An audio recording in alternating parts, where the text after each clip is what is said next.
আজ মহাশিবরাত্রি নিয়ে তোমাদেরকে কয়েকটা কথা বলছি। কেন আমরা শিব চতুর্দশী পালন করি? মহাশিবরাত্রি হিন্দু ধর্মাবলম্বীদের কাছে একটি গুরুত্বপূর্ণ উৎসব। এই রাতে শিবের পূজা ও ব্রত পালন করা হয়। মহাশিবরাত্রি ব্রত পালনের কিছু কারণ নিচে উল্লেখ করা হলো, সেগুলোই আজকে তোমাদের সাথে আলোচনা করছি। প্রথম হচ্ছে শিবের প্রতি ভক্তি ও শ্রদ্ধা জানানো।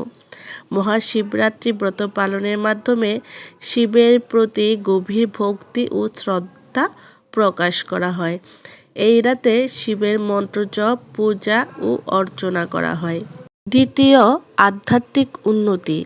এই ব্রত পালন করলে আধ্যাত্মিক উন্নতি লাভ করা যায় বলে মনে করা হয়। এটি মনের শান্তি ও একাগ্রতা বাড়াতে সহায়ক। তৃতীয় হচ্ছে পাপ মোচন। বিশ্বাস করা হয় যে মহাশিবরাত্রিতে শিবের পূজা করলে সকল পাপ মোচন হয়। এই ব্রত পালনকারী তাদের কৃতকর্মের জন্য ক্ষমা প্রার্থনা করে এবং নতুন জীবন শুরু করার প্রতিজ্ঞা নেয়। চতুর্থ, মোক্ষ লাভ। মহাশিবরাত্রি ব্রত পালনের মাধ্যমে মোক্ষ লাভ হয় বলে অনেকে বিশ্বাস করেন।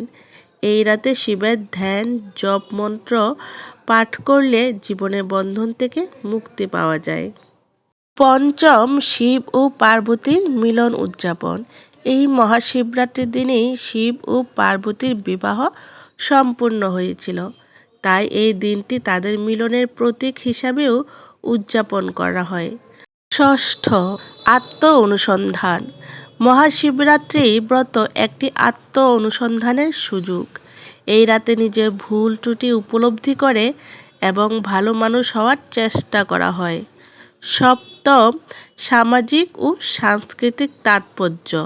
মহাশিবরাত্রি একটি সামাজিক ও সাংস্কৃতিক উৎসব। এই দিনে বিভিন্ন মন্দিরে বিশেষ পূজা, জপ অনুষ্ঠানের আয়োজন করা হয়, যেখানে সকলে মিলেমিশে উদযাপন করে। মহাশিবরাত্রি ব্রত পালন একটি আধ্যাত্মিক ও সামাজিক উৎসব। এটি শিবের প্রতি ভক্তি, পাপমোচন, আধ্যাত্মিক উন্নতি এবং মোক্ষ লাভের উদ্দেশ্যে পালন করা হয়। হর হর মহাদেব, জয় শিবশম্ভু।